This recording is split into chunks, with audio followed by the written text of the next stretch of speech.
नारायण नारायण नारायण नारायण। अशुभानि निराचष्टे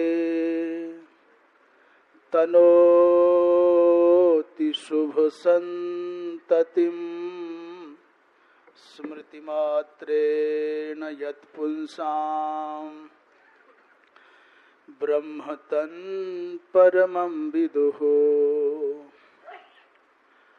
अतिकल्याणरूपत्वात् नित्यं कल्याण संश्रयात्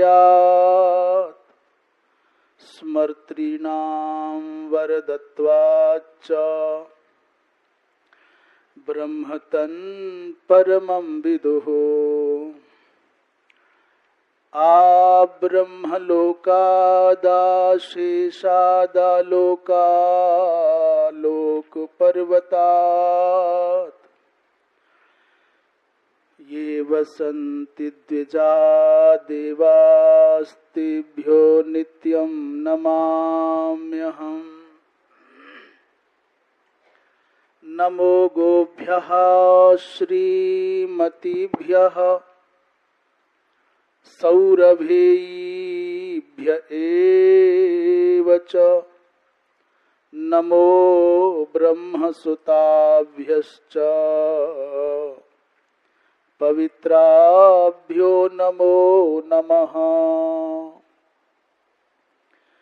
या विद्या शिवकेशवादिजननी या वै जगन्मोहिनी या पञ्चप्रणवद्विरेफनलिनी या चित्कलामालिनी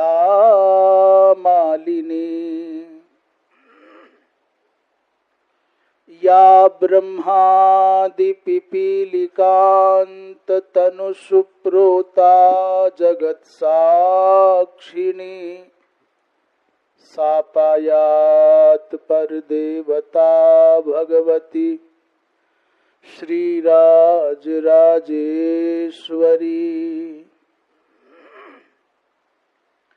कृष्णाय वासुदेवाय हरये परमात्मने प्रणतक्लेशनाशाय गोविन्दाय नमो नमः।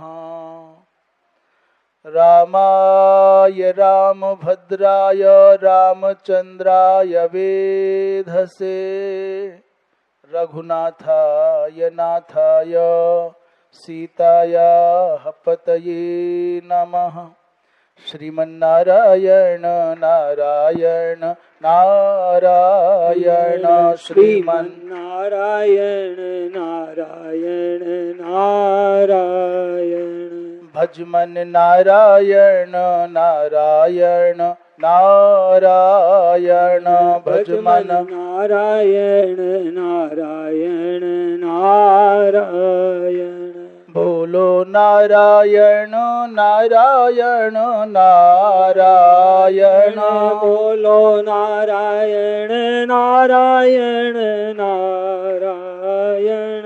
गाओ नारायण नारायण नारायण गाओ नारायण नारायण नारायण। श्रीमन्नारायण नारायण नारायण श्रीमन्नारायण नारायण नारायण।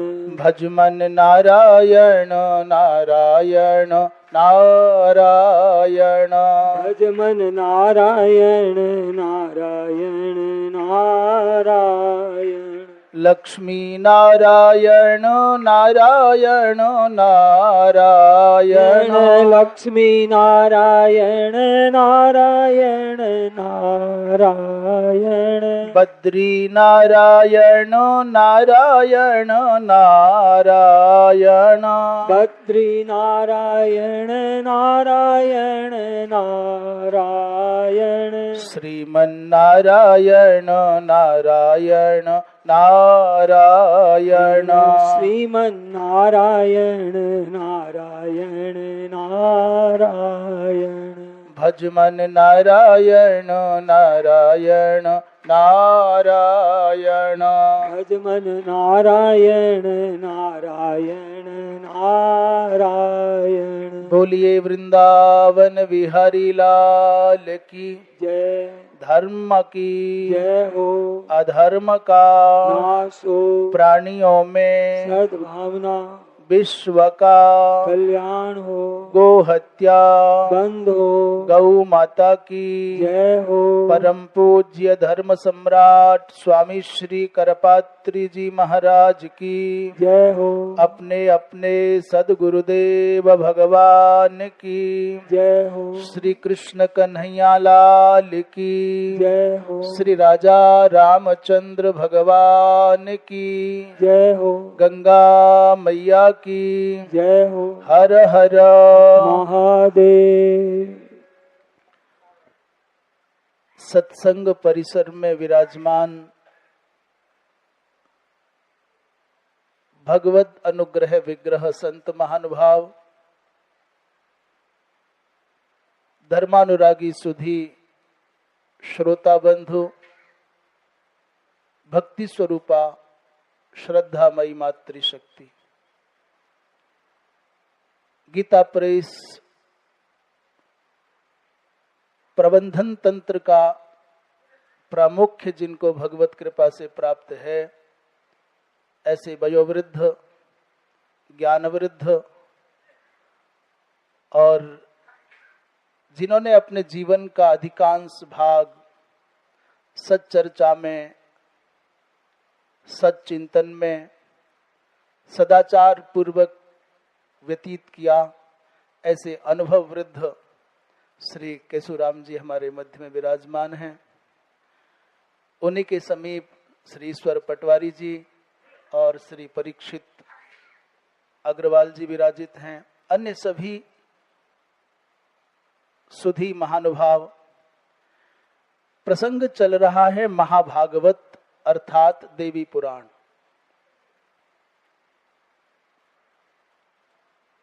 इस बड़े विलक्षण उपपुराण के माध्यम से वेदव्यास जी महाराज उन सुगुप्त पक्षों पर प्रकाश डालते हैं, प्रायः जिनका अन्यत्र श्रवण करने को अवसर सनातनी समाज को नहीं मिल पाता। भगवती मां गंगा के प्रादुर्भाव की तिथि सुनिश्चित है। गंगा सप्तमी कहा जाता है, वैशाख शुक्ल पक्ष की सप्तमी, परंतु कल्प भेद से देवी पुराण के अनुसार अक्षय तृतीया को भगवती मां गंगा का प्रादुर्भाव मान्य है। वर्तमान कल्प के अनुसार भगवती मां गंगा का वैशाख शुक्ल सप्तमी ही मानित है, परंतु भगवती मां गंगा का धरातल पर जो अवतरण हुआ वो दसवीं को हुआ। भगवान शंकर कहते हैं देवर्षि नारद, ज्येष्ठ मास में हस्त नक्षत्र में शुक्ल पक्ष की 10वीं तिथि को और मंगलवार का दिन था, जिस दिन भगवती मां गंगा स्वर्गलोक से भूतल पर पधारी। और इस श्रेय जो जाता है, जो भगवत कृपा से तपस्या तो बहुत लोगों ने की। आप जानते हैं कि भगवती मां गंगा के भूतल पर आगमन के कारण क्या है। सगर के वो पुत्र जिन्होंने अपने यज्ञ के अश्व का अन्वेषण करने के क्रम में मनुष्य अतिरेक में आ जाता है, अतिचार करता है, उसी को अत्याचार कहते हैं। अति आचार को ही अत्याचार कहा जाता है। 60,000 की संख्या है तो भीड़ का अपना विवेक नहीं होता, ये स्वतः सिद्ध निसर्ग सिद्ध बात है, भीड़ का विवेक नहीं होता।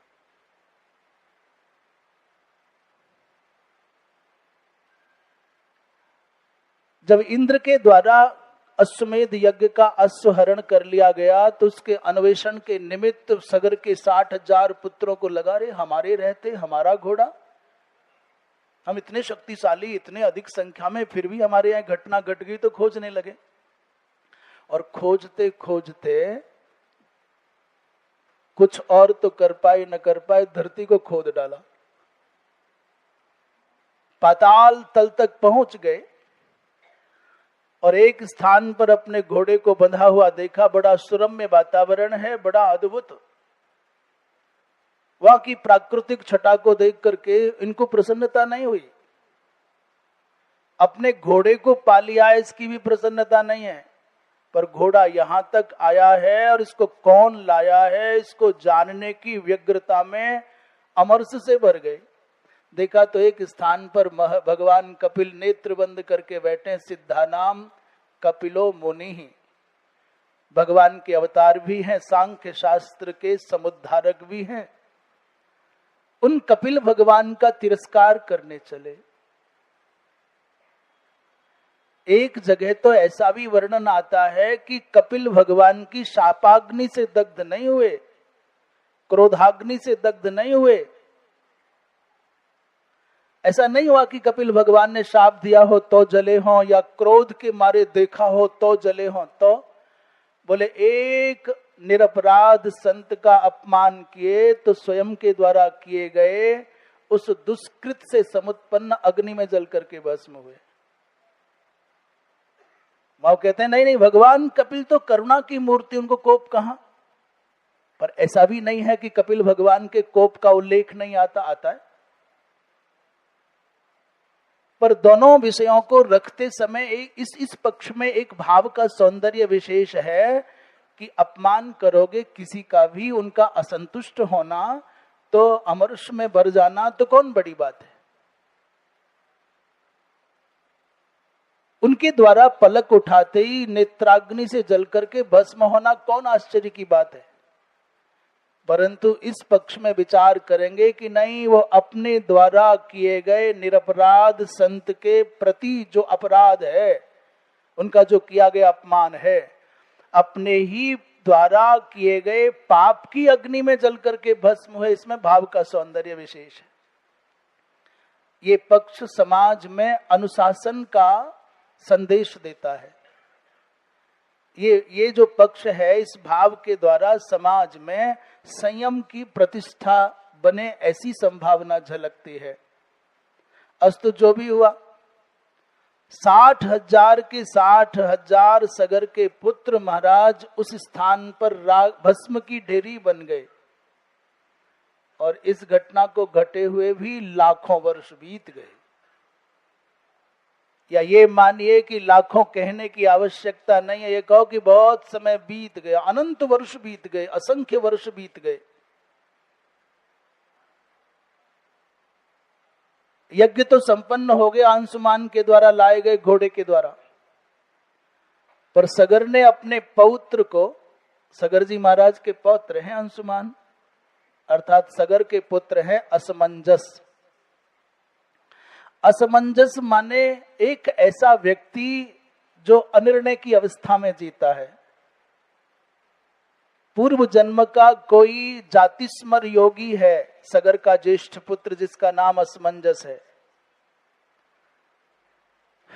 मजबूरी यह है कि वर्तमान काल में पिता ने विवाह कर दिया, गृहस्थ में है और गृहस्थ में मन नहीं लगता है।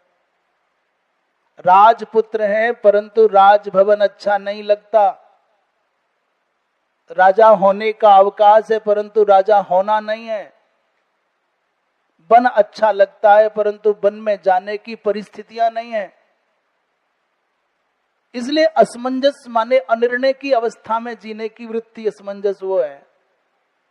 वो जातिस्मर थे, संसार की नश्वरता का उनको भान था, बोध था, दृढ़ ज्ञान था।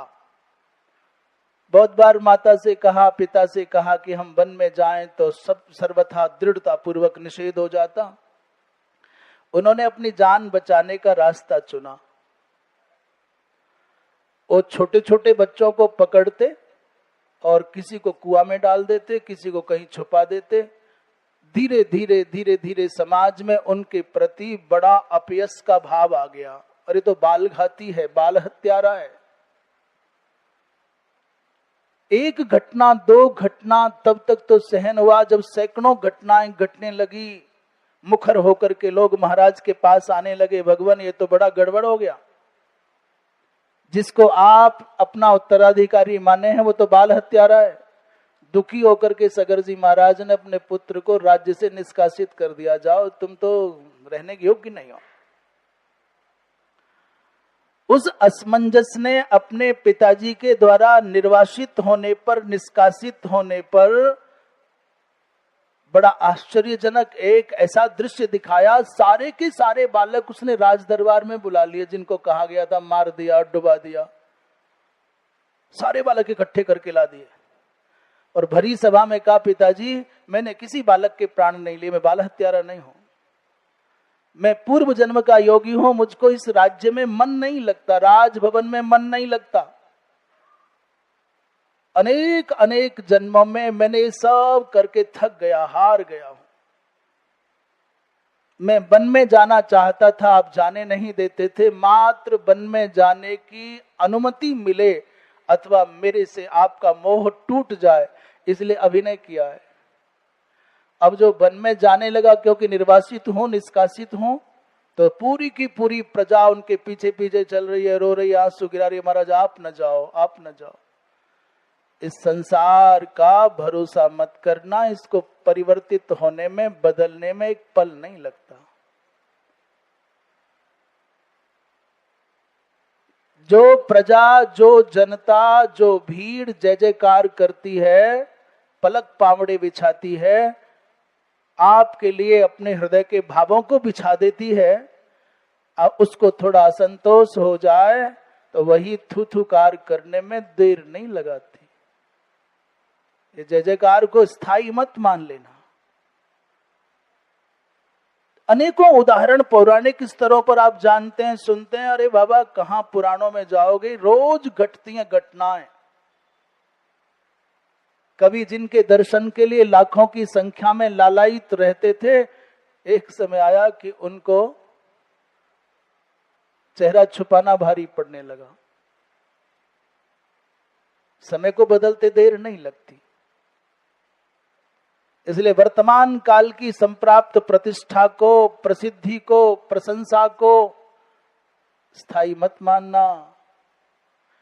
तो वर्तमान काल की तुम ये अनुभव करते हो कि ये दरिद्रता है, ये दुर्गति है, जीवन में बड़ा विप्लव है, ये भी स्थायी नहीं है, ऐसे भी बदलते देर नहीं लगती। जो प्रजा असमंजस को देखना नहीं चाहती थी, जिन जिनके पुत्र गायब होते वो मार देना चाहते थे, वही आज आंसू गिरा रहे हैं, हमसे बहुत भूल हो गया, आप जाओ मत। उसने कहा हो गया भाई।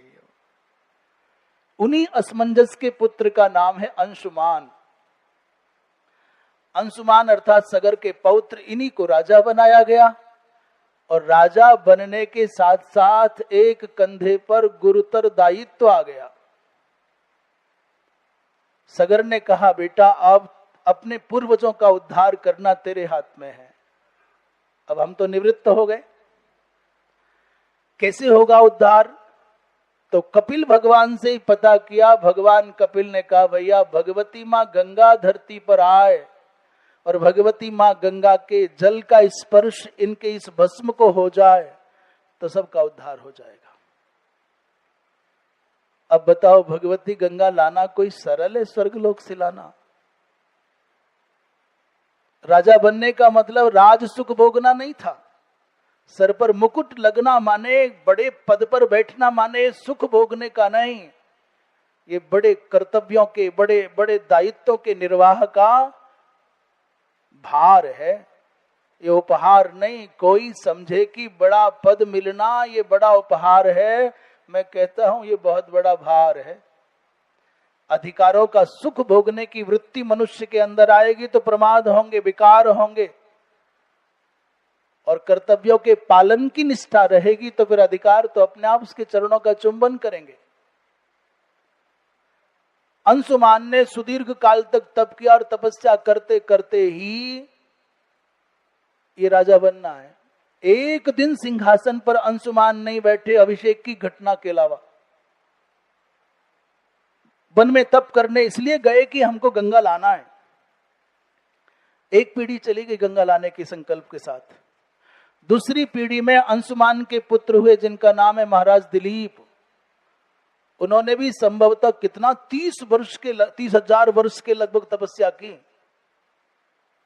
दूसरी पीढ़ी भी चली गई इसी संकल्प के साथ कि हमको भगवती भागीरथी गंगा धरती पर लानी है। तीसरी पीढ़ी में जाकर के सौभाग्य मिला, इनके पुत्र हुए भगीरथ। जिस दिन राजा बने उसी दिन तपस्या करने के लिए हिमालय आ गए। भगीरथ जी महाराज ने भगवती माँ गंगा की आराधना की, भगवान शंकर की आराधना की, भगवान विष्णु की आराधना की, तीनों को मनाया। पहले भगवान विष्णु को मनाया है, भगवान गंगा चाहिए। भगवान विष्णु ने कहा जाओ महादेव के पास जाओ। महादेव को मनाया, गंगा चाहिए, बोले गंगा को मनाओ। तो जिस दिन भगवती माँ गंगा धरती पर आई वो ज्येष्ठ शुक्ल पक्ष की 10वीं तिथि थी।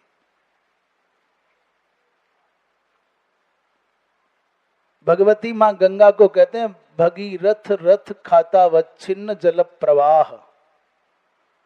तो हम कभी सोचते थे ये कैसे संभव है। यहाँ वर्णन आता है कि भगीरथ जी महाराज, और भी थोड़ी रोचकता है इस प्रकरण में, जब भगवती माँ गंगा को लाने में सफलता मिल गई, आश्वासन मिल गया सबका, गंगा आना सुनिश्चित हो गया, तो धरती माता ने राजा भगीरथ के हाथ जोड़ करके निवेदन किया, सा तम प्रणम्य राजानम धर्मात्मानम भगीरथम अब्रवीन मुनि शार्दूल वाक्यम सुरुचिरं तदा। अर्थात भगीरथ जी महाराज जो धर्मात्मा हैं, उस राजा को प्रणाम करके पृथ्वी माता ने कहा, राजन धर्ममय साक्षात त्वम महात्मा महीक्षितः। हे राजन, तुम धर्म रूप हो और तुम महात्मा हो। मैं जान गई हूं कि तुम अपने पितरों के उद्धार के लिए, सगर के वंशजों के उद्धार के लिए गंगा को, पुण्यतमा गंगा को धरती पर ला रहे हो, मुझे पता चल गया है। मैं प्रार्थना करती हूं कि तुम गंगा को लाते हो तो गंगा 4 भागों में विभाजित होकर के धरती पर आवे, ऐसा मेरा निवेदन है। चारों दिशाओं से समग्र भारतवर्ष को आप्लावित करती हुई, धन्य करती हुई धरा कहती है गंगा जी 4 धाराओं में विभाजित होकर के आवे, ऐसा मेरा निवेदन है। तो मेरी प्रार्थना गंगा तक पहुंचा देना। तत्र ते प्रार्थयामि चतुर्दिक्षुएव भूपते आ समुद्रा चतुर्धारा भूत्वा माम सपुनाति वै। राजा ने कहा, देवी, हे माँ, हे पृथ्वी माँ, मैं आपका निवेदन, आपकी प्रार्थना माँ गंगा तक पहुंचा दूंगा, पर ये मेरे हाथ में नहीं है। आपका संदेश पहुंचाऊंगा।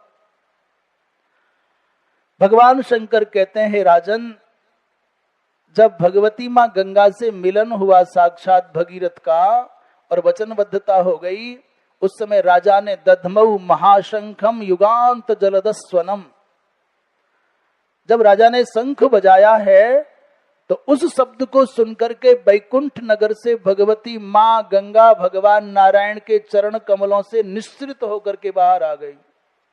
अर्थात भगवती माँ गंगा के प्रादुर्भाव का संबंध शंख ध्वनि से है।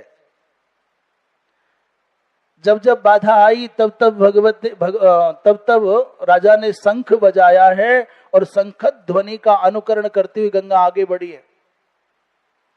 गंगा कलकल ध्वानम कृत्वा वेगवती स्वयं और पपात मेरु श्रृंगे तु प्रकृतिर नीर रूपिणी। भगीरथ जी महाराज शंख बजाते हैं और भगवती माँ गंगा भगवान नारायण के चरणों से निश्रित होकर के मेरु श्रृंग पर आकर के गिरती हैं, उस समय भगवती पृथ्वी माता माँ गंगा का स्तवन कर रही हैं। हे देवी गंगे, हे जगत धात्री, हे ब्रह्म रूपे, हे सुरेश्वरी, आप लोक का निस्तारण करने के लिए द्रव रूप में आई हैं, मेरे ऊपर प्रसन्न हो जाए, मेरे ऊपर भी आपकी अपनी करुणा का एक कण भी प्राप्त मुझे हो जाए। त्वाम नमन्ति सदा भक्त्या प्रकृतिम द्रव रूपिणीम। मां, जो संसार में आपको वंदन करते हैं, आपका यजन पूजन करते हैं, उनकी कभी संसार में दुर्गति नहीं होती, उनको कभी भय का, यहां तक कि यमराज से भी कोई भय उनको नहीं रह जाता। भगवती पृथ्वी ने मां गंगा से कहा कि न तेषाम दुर्गति क्वापि नवा भीतिर यमादपि। आप अविद्या का उच्छेदन करने वाली हैं। एक बार कहीं धर्म सम्राट जी महाराज ने अपने प्रवचन में, हमको यदि ठीक से स्मरण है तो ऐसा कहा कि किसी व्यक्ति के चित्त में प्रेम पाने की अभिलाषा है, किसी के मन में है कि मैं विशुद्ध प्रेम का साक्षात्कार कर पाऊं, महत्व समझ पाऊं, दर्शन कर पाऊं, तो 3 दिन तक, विधि पूर्वक 3 दिन तक उपवास आदि करते हुए यमुना के तट पर यदि विराजमान हो जाए, निवास कर ले, तो देर सवेर उसके चित्त में प्रेम तत्व का उदय होगा ही होगा। दूसरा, किसी के चित्त में भक्ति की भावना है कि भक्ति का वैलक्षण्य चाहिए, भक्ति का उदय चाहिए, हृदय में भक्ति का प्रकाश चाहिए, तो कहते हैं विधि पूर्वक यदि 3 दिन 3 रात्रि वो सरयू माँ के तट पर निवास कर लेगा, तो देर तो हो सकती है पात्रता के आधार पर, परंतु 3 दिन यदि वो प्रवास करेगा, निवास करेगा, तो देर सवेर उसके चित्त में भक्ति के भावों का समुदय होगा ही होगा। और यदि किसी को वैराग्य की अपेक्षा है, वैराग्य के प्रति बड़ी निष्ठा है, वैराग्योदय हो जाए, तो करे भगवती मां नर्मदा के तट पर 3 रात्रि यदि वो विधि सम्मत उपवास आदि करके प्रवास करेगा, तो उसके चित्त में वैराग्य का उदय होगा ही होगा। और यदि किसी के मन में ज्ञान की अभिलाषा है, ज्ञान के प्रति विशिष्ट आकर्षण है, तो पूज्य श्री कहते हैं कि 3 दिन तक कोई निष्ठा पूर्वक, विधान पूर्वक भगवती मां गंगा के तट पर रहेगा, तो देर हो सकती है, देर सवेर हो सकती है, परंतु उसके चित्त में ज्ञान की प्रभा का प्रकाश होगा ही होगा। कई लोग कहेंगे जी हमको तो 10 साल हो गए, 20 साल हो गए गंगा जी के किनारे रहते रहते, परिवर्तन तो की को नहीं हो, कुछ तो बदलाव आया ही नहीं। पात्रता के कारण उसमें थोड़ा भेद, काल का भेद हो सकता है, परंतु ये होगा ही। यहां भगवती मां पृथ्वी ने ये बात इसलिए उठ करके आई कि माता पृथ्वी कहती है गंगा मां से, हे गंगे देवी नमोस्तुते, तुम कैसी? बोले अविद्योच्छेदिनी विद्या। अरे गंगा मां, तुम तो अविद्या का उच्छेदन करने वाली विद्या हो। आप गंगा जल पिएंगे, गंगा स्नान करेंगे, गंगा का यजन पूजन करेंगे, तो आप निश्चित मानिए कि आपके चित्त में ज्ञान का प्रकाश आवेगा ही आवेगा। ऐसा हो नहीं सकता कि नहीं आवे। भगवान, आप सकल माया का धारण करने वाली हैं। विष्णु देह कृतालय, भगवान विष्णु के देह का आश्रय घर बना करके रहने वाली हैं, जो मां पृथ्वी माता कह रही है। जो प्राणी, जो मनुष्य तुम्हारे प्रति भक्ति का भाव रखेगा, त्वयि भक्ति ही और त्वयि प्रीति ही, जो तुम्हारे प्रति भक्ति का भाव रखेगा, जो तुमसे प्रेम करने वाला होगा, जो त्वयि श्रद्धा माने तुम में श्रद्धा रखने वाला होगा, और त्वयि मति, जो तुम में ही अपनी बुद्धि का अर्पण, समर्पण और तर्पण करने वाला होगा, न ते मृत्योर बस मायांती, मां उनको अर्थात कभी भी यमदूतों के पास में नहीं बंधना पड़ेगा। यमराज यमदूतों की तो बात क्या बोले, यमराज की सामर्थ्य नहीं है कि गंगा भक्ति संपन्न हृदय वाले प्राणी को यमराज अपनी दृष्टि से देख ले। भगवती माँ गंगा ने पूछा कि क्या चाहती हो, इतनी स्तुति करने का उद्देश्य क्या है। देखो सामान्य व्यवहार की बात बता रहे हैं, एकदम सामान्य। कोई तुम्हारी प्रशंसा कर रहा है कि आपके जैसा धर्मशील, आपके जैसा धर्मात्मा, आपके जैसा उदार, तो शब्दों के जो प्रशंसा के बोल हैं उन्हीं प्रशंसा के बोलों से समझ लेना कि किस दिशा की ओर इनका भाव जा रहा है।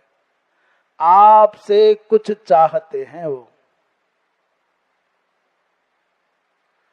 जो आपकी प्रशंसा कर रहा है उस प्रशंसा के मूल में कुछ न कुछ उसकी चाह है। यदि इच्छा नहीं है तो प्रशंसा क्यों की जा रही है। कई बार ये कथावाचक होते हैं, चाहे महाराज हो चाहे जो हो, तो कुछ न कुछ लोग ऐसे जरूर तैयार मिलते हैं जो ये कहने आ जाते, महाराज आपके जैसा, ऐसी कथा हमने पहले कभी नहीं सुनी। महाराज जरूर कुछ ना कुछ आपको ऐसा कहने वाले मिलेंगे, और पूछ लो लौट के क्या सुना, बोले ओ तो भूल गयो। भाई क्या सुना, बोले वो तो उसी समय का पता है, सुना था अच्छा लगा था भूल गया। भगवती माँ गंगा ने पूछा कि चाहती क्या हो, तो धरती माता ने कहा कि आ समुद्रा चतुर्धारा त्वम मम पृष्ठतः भूत्वा त्वम मम पृष्ठतः अवृहित्य सरितांग श्रेष्ठे पवित्रं कुरु मे तनु। इतनी इच्छा है चार धाराओं में विभाजित होकर के मुझ पूरी धरित्री को पावन बनाओ। तो कहते हैं भगवती माँ गंगा इस प्रकार चार रूपों में, वो चार रूप भागवत जी यहाँ नाम नहीं है, अलकनंदा, सीता, चक्षु और भद्रेति, ऐसा भागवत जी के पंचम स्कंद के 17वें अध्याय का 5वां श्लोकांश है। इन नामों के द्वारा भगवती चार रूपों में विभाजित होकर के धरती पर आई। फिर इंद्र ने भगीरथ से प्रार्थना की, महाराज पूरी गंगा ले जाओगे तो हमारा क्या होगा। हाँ, ये इस पुराण की सुंदरता है, विलक्षणता है। देवराज इंद्र राजा के हाथ जोड़ करके प्रार्थना करता है, आनीता भवता गंगा ब्रह्मादीनाम सुदुर्लभा। महाराज जो ब्रह्मादि को भी प्राप्त होना अत्यंत कठिन है, वो गंगा तुमने पाई है। और छितऊ एव समग्रामताम, उस समग्र गंगा को धरती पर ले जाओगे तो एका सुललिता धारा स्वर्गे बाप्यवतिष्ठतु। देवता एक धारा स्वर्गलोक में छोड़ दो ना, जैसे मर्त्यलोक में गंगा वैसी स्वर्गलोक में गंगा रहेगी, तो आपका दोनों लोकों में बड़ा बड़ा यश होगा, बड़ी कीर्ति होगी, इसलिए दोनों जगह छोड़ो। तो कहते हैं मंदाकिनी नाम से स्वर्गलोक में भगवती माँ गंगा की एक धारा रही, एकांश से भगवती स्वर्गलोक में रही। वहां देवर्षि गंधर्व सब स्नान करते हैं, पूजन करते हैं। शंख का अनुगमन करती और राजा के रथ का अनुगमन करती हुई भगवती माँ गंगा धरातल पर आई। एक और रोचक बात है, उससे पहले जय घोष करें, बोलिए गंगा मैया की। यही पास पास वाले लोगों ने जयकारा लगा लिया, वो आंगन लिपे लिपे में जो बैठे हैं ना वही, और दूर जो बैठे हैं वो समझ रहे हैं अपना क्या, हम तो पराये जैसे।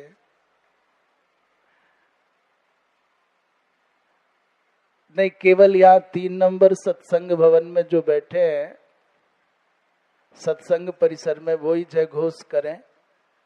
ये कोई प्रतिबंध थोड़ी कि यहीं के करेंगे, जो 1 नंबर या 2 नंबर या 4 या 5 में सुन रहे हैं वो नहीं करेंगे।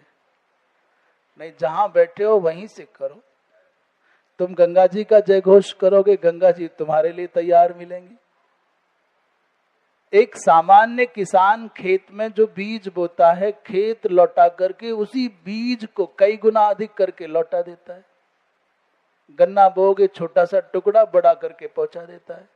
एक बाजरे का दाना डालते हैं तो सैकड़ों बाजरे के दाने मिल जाते हैं।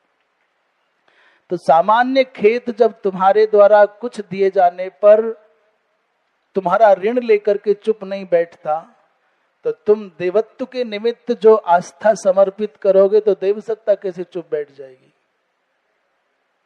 इसलिए अपने पुण्यों का बीज बोते रहना चाहिए। जी क्यों बोते रहें, जरूरत नहीं हो तब भी, हाँ तब भी। हमको निष्काम भाव से जीने वाले, हमको कुछ नहीं चाहिए बोले तब भी बोना चाहिए। एक बार सुनते हैं कि 12 वर्ष अकाल होगा, ऐसी घोषणा हो गई, 12 वर्ष तक वर्षा नहीं होगी। तो लोगों ने सोचा कि जब 12 वर्ष तक इस क्षेत्र में वर्षा ही नहीं होगी तो काय को खेती करना, काय को हल चलाना और काय को यहां रहना। 1 वर्ष, 2 वर्ष, 3 वर्ष होते होते धीरे धीरे वृक्ष सूखने लगे, फसलें खत्म हो गई, लोग गांव घर छोड़ करके भागने लगे, जो नहीं गए अधिक से अधिक मर गए। पर उसी में से एक किसान ऐसा जिद्दी निकला, उसे पता था कि 12 वर्ष तक वर्षा नहीं होनी, और वो बैठा बैठा सोचने लगा 12 साल तक वर्षा नहीं होनी तो 12 साल के बाद तो होगी ना। नहीं, मैं मेरी जन्मभूमि छोड़ करके नहीं जाऊंगा। सब जाते हो जाए, गांव के लोग चले गए, पड़ोसी चले गए, परिवारी चले गए, पर वो न गया। एक दिन बैठे बैठे शरीर ऊब गया, उदासी होने लगी, क्या करें, कब तक बैठेंगे। अरे बोले कहीं ऐसा ना हो कि 12 साल के बाद जब वर्षा होगी तो मेरा अभ्यास छूट जाए, मैं हल चलाना भूल जाऊं। तो नहीं होगी तो नहीं होगी, इससे क्या, चलो हल तो चलावेंगे। वो हल और बैल लेकर के खेत में पहुंच गया। लोग हंसे, कहते हैं कि किसी देव पुरुष ने पूछा, रे क्या करेगा हल चला करके, पागल है क्या, 12 साल तक वर्षा नहीं होनी तो क्यों जा रहा है हल बैल लेकर के खेत में। उसने कहा इसलिए जा रहा हूं कहीं मैं हल चलाना भूल न जाऊं। और ये बात जोर से कही या धीमे कही, पर ये बात देवराज इंद्र के कानों तक पहुंच गई कि एक किसान कहता है मैंने यदि 12 साल तक हल नहीं चलाया, खेत नहीं गया तो कहीं हल चलाना भूल न जाऊं। और वो खेत में हल चला रहा है। दूर दूर तक बादल का कोई टुकड़ा आकाश में नहीं था और इंद्र के मन में ये खलबली मच गई, अरे बात तो सही है, 12 साल तक मैं नहीं बरसा तो कहीं वर्षा करना भूल गया तो, कहीं भूला तो नहीं हो, चलो देख लेते हैं चेक करके। इसने हल चलाया और उसने वर्षा करना शुरू कर दिया। आप निष्काम भाव से भी साधना करते हैं तो भी सत्कर्म के करने में आपकी अनवरत रुचि रहनी चाहिए। भगवान कृष्ण का जो पवित्र संदेश है वो ये है कि कर्मण्येवाधिकारः ते कर्मणि एव अधिकारः। तुम्हारा कर्म में अधिकार है, कर्म के फल का निर्धारण करने में और कर्म के फल का उपभोग कर सकने की शक्ति में तुम्हारा अधिकार नहीं है। आप क्या सोचते हो इतना आसान है? कुछ भी भोगने के लिए, कुछ भी करने के लिए समय भी चाहिए और स्थान भी चाहिए, शरीर की अनुकूलता भी चाहिए, इंद्रियों की शक्ति भी चाहिए। इस संसार में भोगों की कमी नहीं है, घी चारों ओर है, पर घी तो है, घी ने पचाने की शक्ति भी तो होनी चाहिए। भोग न पहले कभी कम थे, न आज कम है, न जब तक ये सृष्टि रहेगी तब तक कम होंगे। बस मरना तो केवल भोक्ता को है। भोग खत्म नहीं होंगे, भोक्ता खत्म होंगे। भोक्ता बदल जाएंगे, भोग नहीं बदलेंगे। भोगान भुक्ता वयमेव भुक्ताः। ये भोग नहीं भोगे हमने, भोगों ने हमको भोग लिया है। इसलिए ते कर्मणि एव अधिकारः। कर्म के फल निर्धारण करने में, किस कर्म का क्या फल होगा ये निर्धारण तुम नहीं करोगे, तुम्हारा हिस्सा नहीं, अधिकार नहीं है। केवल करने में अधिकार है। और करने में भी अधिकार है तो किस रूप में अधिकार है? बोले क्या करें, कैसे करें, कब करें, कहां करें और क्यों करें, जान करके करने में अधिकार है। शास्त्र से ये विधि जानो कि क्या करें, कैसे करें, कब करें और कहां करें। इसी बात को उपनिषद साहित्य का सिरमौर है ईशावास्य उपनिषद। उसमें कहा है कुर्वन्नेवेह कर्माणि जिजी विषेद छतन समाह। 100 साल तक जीना है पर निष्क्रिय अकर्मण्य होकर के नहीं, कुर्वन एव इह, कर्माणि कुर्वन एव।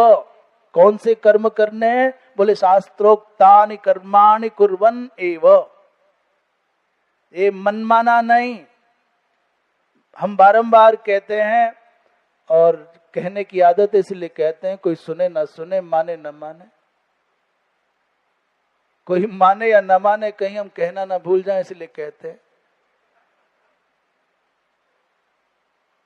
आज उपासना पद्धतियों का सबसे बड़ा विकार है विधान व्यवहार की भेंट चढ़ जाता है। व्यवहार इतना प्रमुख हो जाता है कि विधान के प्राण निकल जाते हैं। प्रमाण बतावें? आप पैंट पहने हुए हो, आप कहीं से चल करके आए हो, आप लघुशंका भी गए थे, आप आवश्यकता है भाई, तो नेचुरल कॉल्स कहा जाता है इसको। और भागवत जी की कथा हो रही है, वहां पंडित जी आपको जानते हैं, आप संपन्न व्यक्ति हैं, आपके आने से कुछ दक्षिणा भी मिलने की संभावना है। उन्होंने तुरंत कहा आइए ना भाई साहब, थाली आरती करिए ना। वो नहीं जानते इस बात को कि आप सुचिता पूर्ण नहीं है, आप स्वच्छ नहीं है, शुद्ध नहीं है, और आपने तुरंत सम्मान की भावना से व्यवहार को आदर देते हुए थाली पकड़ ली। वो थाली आरती की पकड़ाने वाले जितने अपराधी हैं, उससे अधिक अपराधी आप भी हैं कि उसको नहीं पता, पर आपको तो पता है ना कि आप आरती करने के योग्य नहीं है। पर एक फोटो खिंचाने की बीमारी के चक्कर में आपने अपनी पवित्रता अपवित्रता का विचार नहीं किया और आरती की थाली पकड़ करके लग गए। ये विधान व्यवहार की भेंट चढ़ गया। क्या होगा उस आरती करने से भाई? विनम्रता पूर्वक हाथ जोड़ के कह दो भाई मैं चल के आया हूं, मेरा शरीर स्वच्छ ना होगा, न जाने कैसे लोगों से छू गया होगा, नहीं मैं हाथ जोड़ के बाहर खड़ा हूं, आप आरती कर दीजिए। आपको अपनी ओर से कहना चाहिए। पर आज की स्थितियां यह है कि यज्ञ हो चाहे कुछ हो, आप देख रहे हैं ना चारों ओर कहते हैं महायज्ञ हो रहा है, बहुत बड़ा यज्ञ हो रहा है, उसमें अभिनेता आ जाए, अभिनेत्री आ जाए, नेता आ जाए, कोई आ जाए, और जो आ रहा है जब आ रहा है तभी स्वाहा स्वाहा कर जा रहा है। और बड़े बड़े धुरंधर जो कहते हैं कि नहीं शास्त्रों पर तो हमारा ही का अधिकार है, हम ही ठेका लिए हैं टीका करने का, हमारे से बढ़कर के कोई प्रामाणिक आचार्य नहीं है, ज्ञानी नहीं है। उन ज्ञानियों के यहां पर यह हो जाता है कि यज्ञ विधान व्यवहार की भेंट चढ़ जाता है। और तुम भी मगन हो क्योंकि तुम तो सनातनी हो, और तुम सनातनी कैसे जहां तनातनी ना हो। हाँ बिल्कुल, इसलिए सावधान रहना चाहिए कि विधान का रक्षण हो जाए और व्यवहार भी सुरक्षित रह जाए। मध्य का मार्ग चुनना चाहिए। ऐसा ना हो कि व्यवहार की अधिकता के चक्कर में विधान गौण हो जाए। इसलिए कर्मण्येवाधिकारस्ते मां फलेषु कदाचन, फल के निर्धारण में भी तुम्हारा अधिकार नहीं है। तुम निर्धारण नहीं करोगे कि इस कर्म का ये फल है, वो विभाग अलग है। तो क्या फिर बोले कर्म क्यों करें? बोले मां कर्म फल हेतुर्भू माते, क्या है आगे, माते संगह अस्तु अकर्मणि। तो जब हमको ना कर्म के फल में कोई अधिकार है और ना ही कर्म फल के हेतु बनने का हमको कोई अवकाश है, तो क्यों करें कर्म? बोले इसलिए करो कि तुम्हारी कर्म न करने में अरुचि न हो जाए। माते संगह अस्तु अकर्मणि, ये निष्क्रिय होकर के बैठ जाने की बात मन में आ गई, कछु लेना न देना, मगन रहना, इससे बड़ा झूठ दुनिया में कुछ न होगा। इस संसार में एक भी प्राणी ऐसा न मिलेगा जो बिना कुछ किए एक पल भी रह जाए। हम नहीं कह रहे, भगवान ही कह रहे। जातु तिष्ठत्य कर्म कृत, एक क्षण भी बिना कर्म किए रहेगा नहीं। करना ही है तो मनमानी मत करो। शास्त्र जिसका निर्देश करे वैसा करना चाहिए। वृंदावन बिहारी लाल की। तो जो विशेष बात कहने जा रहे थे वो ये थी कि ज्येष्ठ शुक्ल दशमी को भगवती मां गंगा पृथ्वी पर आई। अरे बोले नहीं नहीं, भगवती मां वास्तव में धरती पर भगवान शंकर की जटाओं में आई ज्येष्ठ शुक्ल पूर्णिमा को। देवी पुराण की सुंदरता है, ज्येष्ठ पूर्णिमा में भगवती मां गंगा आई और भगवान शंकर की जटा जूट के मध्य में समाविशत मध्याह्न के समय आई। और जटा जूट में रहते रहते भगवती मां गंगा को 1 वर्ष हो गया। जटा कटाह संभ्रम भ्रमण निलिंप निर्झरी। निलिंप निर्झरी माने भगवती मां गंगा भगवान शंकर के जटा कटाह में घूम रही है, मार्ग नहीं मिल रहा। 1 वर्ष तक भगवती मां गंगा भगवान शंकर के सिर में सिर प्रांत में रही। और जब 1 वर्ष लगभग पूर्ण हुआ तब ज्येष्ठ शुक्ल पक्ष की दशमी को धरती पर आई है। अर्थात 1 वर्ष के बाद भगवान शंकर की जटाओं से धरती का स्पर्श किया है गंगा मां ने। 1 वर्ष तक भगवान शंकर के संभोर मौलऊ समारोडुम फेन राशि विचित्रिता। कहते हैं भगवती मां गंगा का वैशिष्ट्य क्या है साहब? बोले इसमें स्नान करो, गंगा के किनारे पर थोड़ा भी तप करो, थोड़ा भी दान करो। और क्या बोले? स्नान तप और दान करो तो तदवन महापातक नाशनम महाफलप्रद हो जाता है और बड़े से बड़े पातकों को नष्ट करने वाला हो जाता है। गंगा के तट पर किया गया स्नान, गंगा के तट पर किया गया जप, गंगा के तट पर किया गया व्रत और किया गया अल्प मात्रा का सतपात्र को दान, ये महाफलप्रद हो जाता है। 10 जन्मार्जित पापों का हरण करने के कारण ये दशहरा कहा जाता है। और क्या कहते हैं? 10 विध पाप कौन से हैं महाराज? अभी आने वाला है ना 2-4 दिन में गंगा दशहरा। 5 तारीख को है, 5 जून को और 6 को फिर निर्जला एकादशी, 7 को निर्जला एकादशी। अच्छा 6 को। अच्छा अपनी समझ लेना, अपनी सांप्रदायिक निष्ठाओं के आधार पर निर्णय कर लेना कि कब है। हमने कोई पंचांग देखा नहीं, इसलिए हमें अभी निर्णय करने की स्थिति में नहीं है। और पंचांग कोई दिखा देगा तो देख लेंगे, नहीं तो देखते भी नहीं है। परंतु जब भी हो अपनी सांप्रदायिक निष्ठा के आधार पर, अपनी गुरु परंपरा के आधार पर, अपनी कुल परंपरा के आधार पर एकादशी करना। अब प्रसंग आ गया तो ये चर्चा थोड़ी कर लेते हैं। अभी हमको नहीं पता 6 को है कि 7 को है। कुछ कह रहे 6 को है। हाँ ठीक है, जब उस विषय में नहीं जाते, हम एक निवेदन कर रहे हैं दोनों बातों से हट करके। जो 6 को करेंगे वो भी सनातन धर्मी हैं, जो 7 को करेंगे वो भी सनातन धर्मी हैं, और जो नहीं करेंगे कैसे भी हैं वो भी सनातन धर्मी हैं। भाई सनातन धर्म की सुंदरता सच में बहुत अद्भुत है। इसी भारतवर्ष में सनातन धर्म की पूर्ण मान्यताओं को आदर देने वाला एक संप्रदाय है, राधा वल्लभी संप्रदाय। कहते हैं वहां एकादशी करनी नहीं है। हमको बड़ा आश्चर्य लगा। अच्छा ये भी बात भाई, अपने सांप्रदायिक निष्ठा है, उस परंपरा के आचार्यों ने जो उचित समझा होगा अपने अनुवर्तियों के कल्याण के लिए बताया होगा। परंतु ऐसा हमको किसी भी प्रामाणिक आर्ष ग्रंथ में नहीं मिला कि एकादशी व्रत नहीं करना है। हमको कहीं नहीं मिला। किसी भी आर्ष माने ऋषि प्रणीत ग्रंथ में, किसी पुराण में, किसी स्मृति में कहीं नहीं ऐसा आया।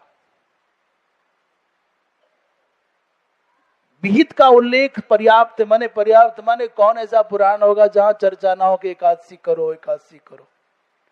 ऐसा मत समझना सनातन का स्वरूप इतना विराट है, उसमें अनेक शाखा अनेक धाराएं हैं। गजब क्या होता है, पहले दिन जिनकी एकादशी है वो उस दिन कहते नहीं आज तो मेरा एकादशी है, आज मैं को नहीं खा सकूं और वो चावल को नहीं खाऊं, रोटी को नहीं खाऊं, ये करे। और जिनकी कल एकादशी वो आज चावल खा रहे ठाट से। बोले आपने तो काल है, मैंने चावल नहीं खाया तो रोटी तो खावा ही है, आपने एकादशी कल है। कुछ लोग आज एकादशी मान रहे हैं और कुछ लोग कल मानेंगे, तो कल वाले आज खा रहे हैं। अब गजब बात होगा, कल जो एकादशी करेंगे उनके सामने दूसरे वाले चावल लेकर के बैठे हैं, बोले आज तो चावल में पारणा करनी है। पारणा तो चावल से होगी, भात से ही होगी। ये सनातन का सौंदर्य है।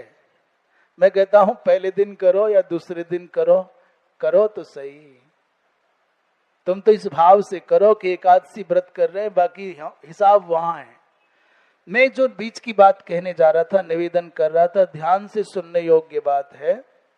हम इस विषय में नहीं जाते कि पहली करें कि दूसरी करें,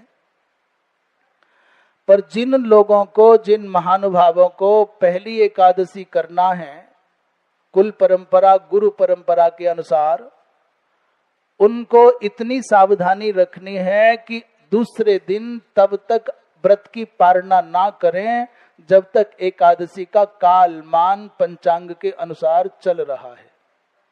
अगले दिन 1 घंटा 2 घंटा रहेगी ना। 90% पहले दिन एकादशी 90% रहती है। 90% पहले दिन की एकादशी पूरे दिन में 90% रहती है।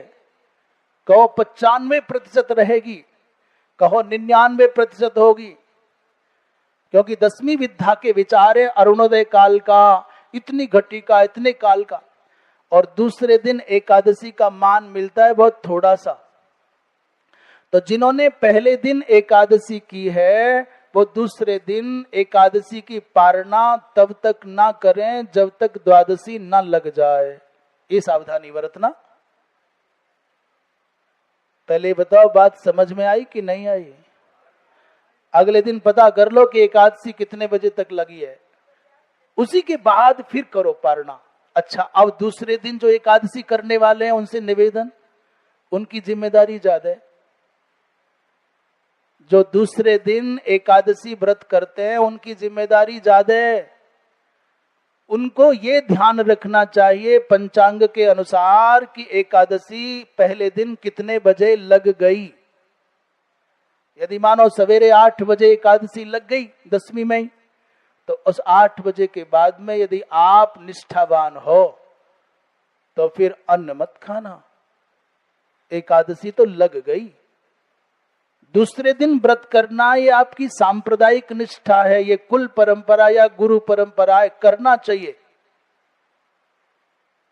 परंतु जिस समय से आपका शास्त्र निर्धारित कर देता है कि एकादशी आरंभ हो गई, ये बात क्यों कह रहे हैं हम?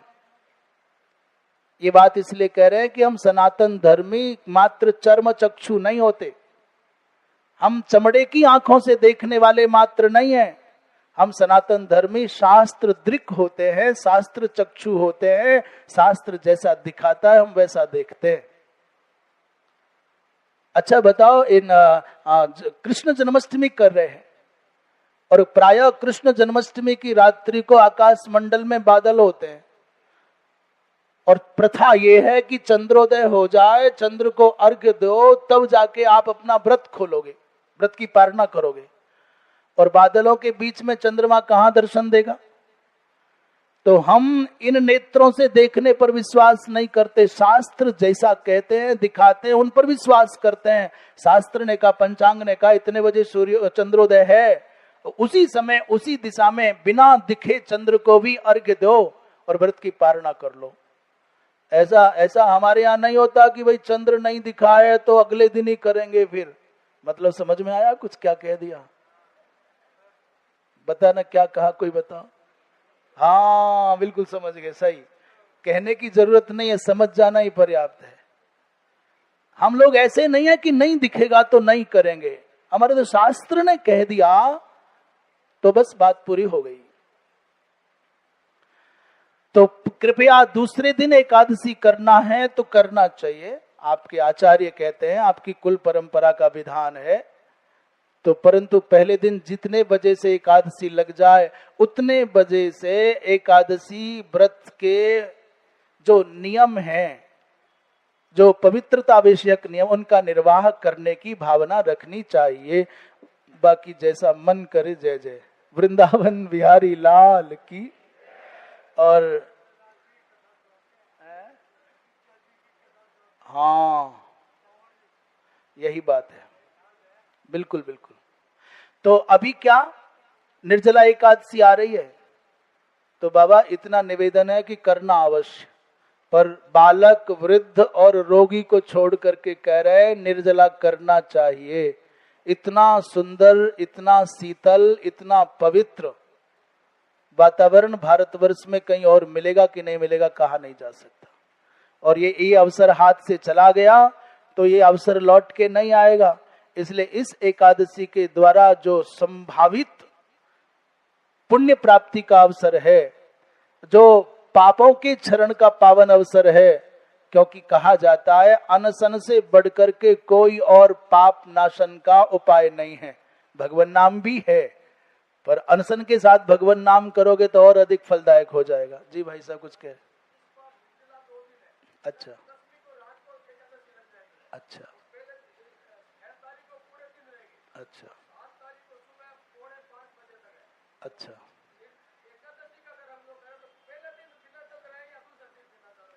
अभी हमने उत्तर तो बैठ जा, अच्छा उत्तर तो दे दिया हमने।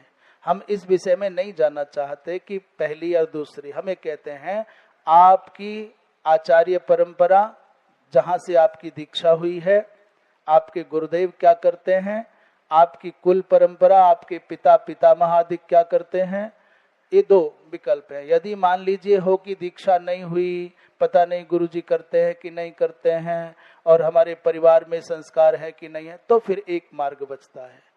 आज वर्तमान काल में जो भी महापुरुष प्रतिष्ठा के साथ सनातन धर्म की सेवा कर रहे हैं, उन महापुरुषों में से जिन भी महापुरुष में आपकी आस्था बनती हो, विश्वास बनता हो, तो उनके अनुसार अपनी निष्ठा स्थापित करके चाहे पहले दिन कर लो और चाहे दूसरे दिन कर लो, तपस्या करोगे तो फल तो होगा ही। दोनों ही पक्ष का समादर शास्त्रों में प्रचुर मात्रा में है। इसको दो प्रकार से विभाजित किया जाता है। एक पक्ष है जिसकी जिसका आग्रह ये है कि हमको एकादशी व्रत करने पर द्वादशी में पारणा मिलनी चाहिए। कुछ समझ में आया कि नहीं आया? द्वादशी में पारणा हमको प्राप्त होनी चाहिए, चाहे दसवीं शुद्धा हो या बुद्धा हो, माने विद्धा हो। वो दसवीं का विचार नहीं करते, उनको जिद है कि हमको द्वादशी में पारणा मिले। इस पक्ष में सबसे प्रमुख उदाहरण माना जाता है श्री अम्बरीश जी महाराज का। उनको बड़ी लगन लगी है कि नहीं द्वादशी ना निकल जाए, द्वादशी ना निकल जाए। इसका मतलब सनातन परंपरा का ये विचार है कि द्वादशी पारणा आवश्यक है। पर एक विचार ऐसा है जो ये कहता है कि द्वादशी में पारणा मिले या ना मिले, पर दसवीं विद्या नहीं करना।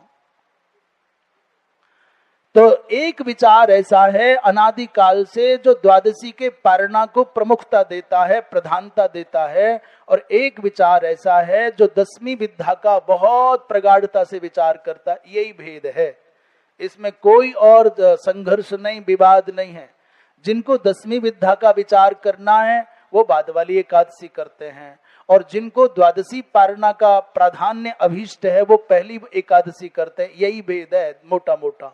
इसमें ना शैव का, ना वैष्णव का, ना शाक्त का कोई विचार, कोई भेद नहीं है। और मैं तो तीसरी धारा की चर्चा करूं, एक तो ऐसे मिले आई को नहीं एकादशी, बढ़िया खीर पकाओ, ठाकुर जी ने लगाओ भोग और खा जाओ। कहने कहा राधावल्ली संप्रदाय में ऐसा सुनते हैं। आपने किसी ने सुना कि नहीं सुना? हाँ ऐसा। तो ये सब चलता है। सनातन धर्म बड़ा व्यापक है, इसमें सब निर्वाह हो जाते हैं। बोलिए वृंदावन बिहारी लाल की। क्या प्रसंग चल रहा था? 10 प्रकार के पापों का समन हो जाता है भगवती मां गंगा में स्नान करने से। अब ये प्रसंग थोड़ा बढ़ जाएगा। 10 प्रकार के पाप कौन से हैं मोटा मोटा बता दें। शरीर के द्वारा संपन्न होने वाले 3 पाप हैं, और वाणी के द्वारा होने वाले 4 पाप हैं, और फिर मन के द्वारा होने वाले 3 पाप हैं। ये कुल मिलाकर के 10 हो गए। 10 प्रकार के पापों का समन हो जाता है। ये बात हमने बता दी आपको कि 1 वर्ष तक भगवती मां गंगा भगवान शंकर की जटाओं में रही। तो जटाओं में आई कब? बताओ, जटाओं में कब आई? ज्येष्ठ पूर्णिमा को आई।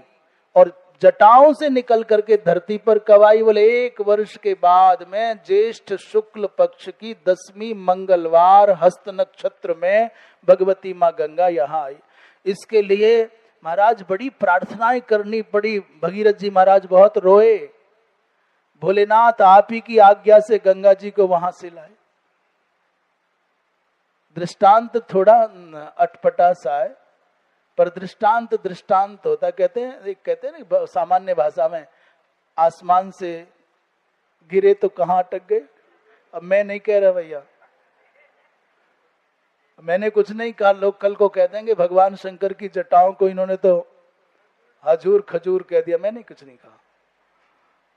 हाँ, मेरे ऊपर मत डालना भाई। महाराज सब बात बन गई, और ये हाथ से सारा का सारा देखते देखते फिसल गया। रोए भगवान शंकर के सामने और कहा भगवान आप ही की आज्ञा से तो सब ये हुआ। भोलेनाथ ने कहा ठहर जा, 1 साल तक यहां रहने दे, उसके बाद विचार करेंगे। उसके बाद जब भगवती मां गंगा भगवान शंकर की जटाओं से निकली तो प्रवाहित होकर के चली, तो सबसे पहले देवताओं ने पूजन आदि किया, ऋषियों ने पूजन किया। हिमालय और मैना दोनों के दोनों पूजन करने आए।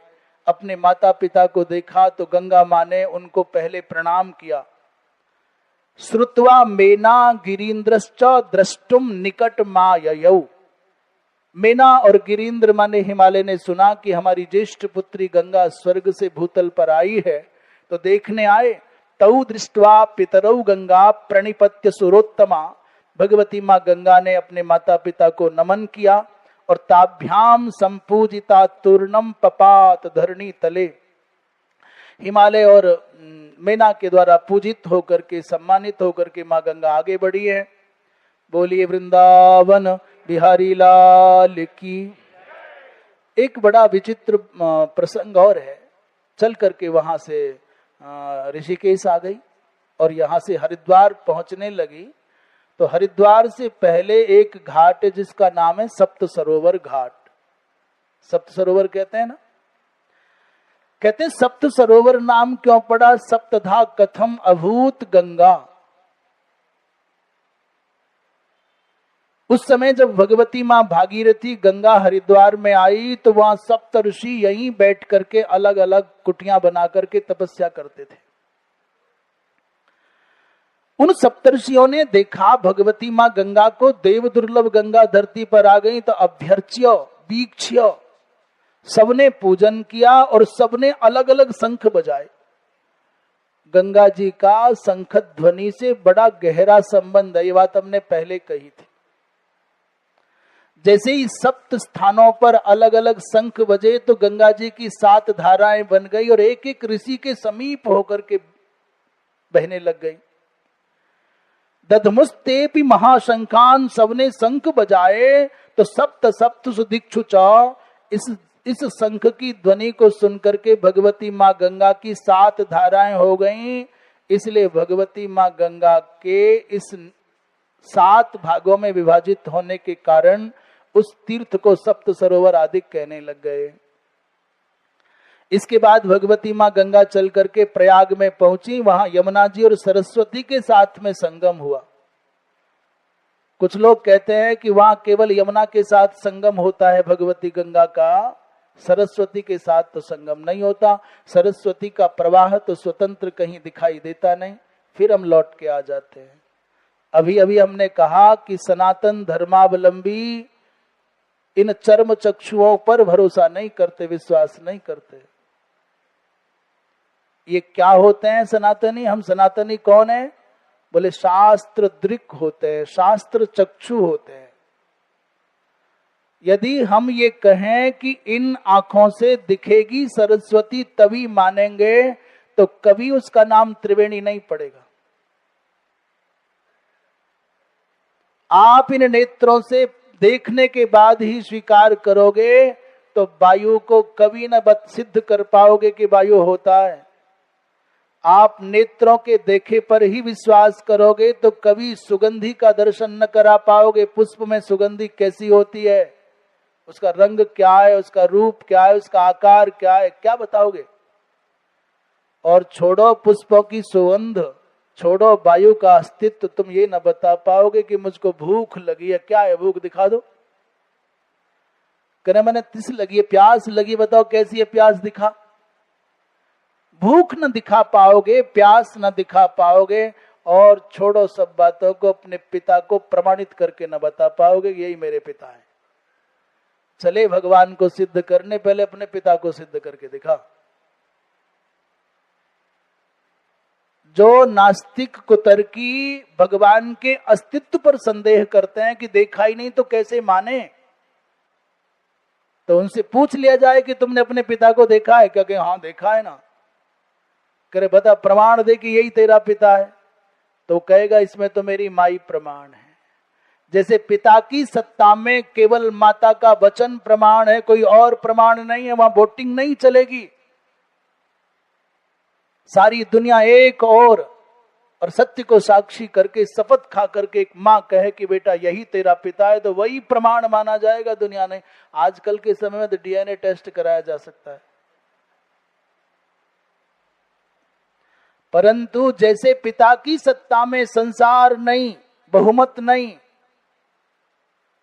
न स्वमति प्रमाण है, न बहुमति प्रमाण है, न बहुमत प्रमाण है, न स्वमत प्रमाण है। कौन? बोले मातृमत और मातृमत प्रमाण है। मां कहेगी वही माना जाएगा। ऐसे ही परमात्मा की सत्ता में न तुम्हारी मति प्रमाण, न हमारी मति प्रमाण, न बहुमति प्रमाण, न स्वमति प्रमाण, न स्वमत प्रमाण, न बहुमत प्रमाण। कौन? बोले शास्त्र मत ही प्रमाण है। शास्त्र कहते हैं कि परमात्मा है तो है, मानना है तो मानो, और नहीं माना है तो अपनी मर्जी। तुम्हें कौन रोकता है?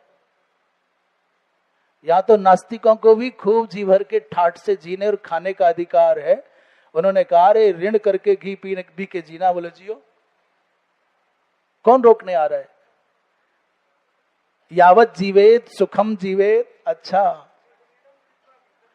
अरे बढ़िया, वही बात है।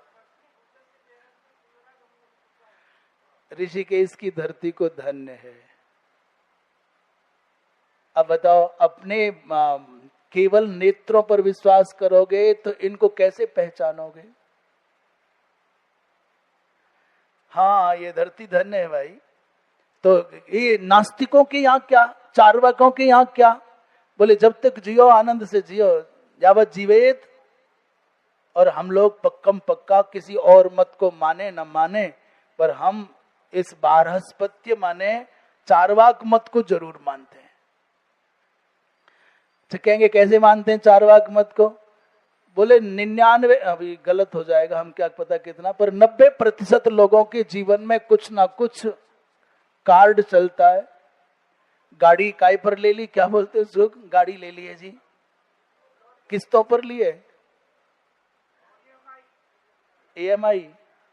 हाँ, कुछ भी करते हैं, क्या किस्तों पर ली है कि रिश्तों पर ली है कि रस्तों पर ली है? भगवान, मनुष्य का जीवन इसी में चल रहा है, कुछ किस्तों में, कुछ रिश्तों में, कुछ रस्तों में, ऐसे चल रहा है, और इतने में पूरा हो जाता है। करे टीवी लिया है, कैसे? बोले वो हर महीने काट देते हैं। घर ले रहे हैं तो कर्ज करके ले रहे हैं, टीवी ले रहे हैं तो कर्ज करके ले रहे हैं, पता नहीं क्या क्या ले रहे हैं। ऋणम कृत्वा घृतम पिबेत वाला चलन आज व्यवहार में सबसे अधिक प्रमुख है। और चारवाक शब्द का अर्थ भी है, चारु माने अच्छी लगने वाली बात जो करे। चारवाक का मतलब है मनोनुकूल जो बोलने वाला है,